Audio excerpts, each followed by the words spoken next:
We are all liars. Every day we encounter dozens of lies. Most are harmless, like saying, "I'm on my way," when you're still at home. These small fibs help us smooth over social situations, but deception can also be much more serious. We lie for many reasons: to protect ourselves, to avoid conflict, or to make life easier.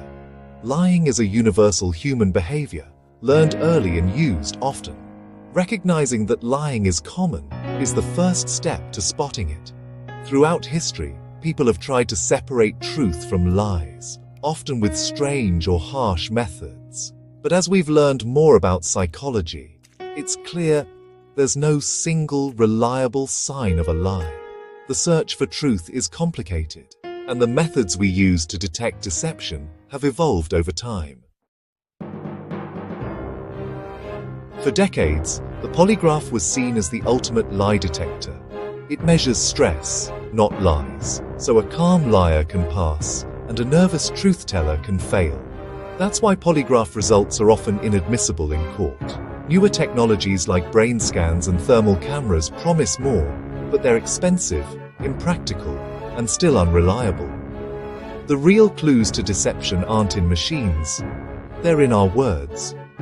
When we lie, our conscious mind invents a story, but our subconscious struggles to keep up. This mental tug-of-war leaves subtle traces in our language. If you know what to listen for, you can spot these clues in everyday conversation. Instead of relying on gadgets, experts now focus on language itself, how we speak when we lie versus when we tell the truth. Telling the truth is recalling a memory, lying is inventing a story, and that extra effort changes our speech. Our brains can't multitask perfectly, so when we lie, small linguistic tells slip through. By paying close attention to word choice, sentence structure, and emotional tone, anyone can learn to spot deception. You don't need fancy equipment, just careful listening. It's not about catching people out, but about understanding the psychological strain of lying. Truthful people speak with comfort and ownership. Liars often sound distant or uneasy. These differences show up in the words we use, often without us realizing. Once you know what to look for, the signs of deception become much clearer. Listening closely turns every conversation into a window into the truth. There are 4 key linguistic signs that often reveal a lie. First, liars use fewer self-references, avoiding I or my, to distance themselves from their story.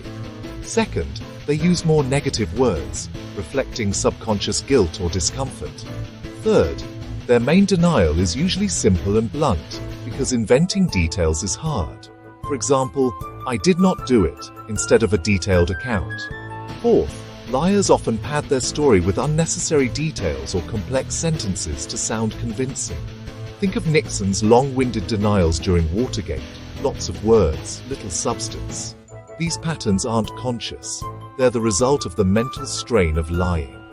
By spotting these signs, distancing language, negativity, simplicity at the core, and convoluted explanations, you can often sense when something's off. It's not foolproof, but it's a powerful tool. The truth often hides in how a story is told, not just what's being said. These 4 signs aren't proof of a lie. They're just red flags. People might use them for innocent reasons, so don't jump to conclusions. Use these clues to ask better questions and listen more closely, not to accuse. Most lies are harmless, meant to keep the peace, but in high-stakes situations, business, relationships, the law, spotting deception can protect you. The real value is in understanding people better, not policing every word. Becoming a better lie spotter means being a sharper, more empathetic listener. In a world full of half-truths, that's a quiet but powerful advantage.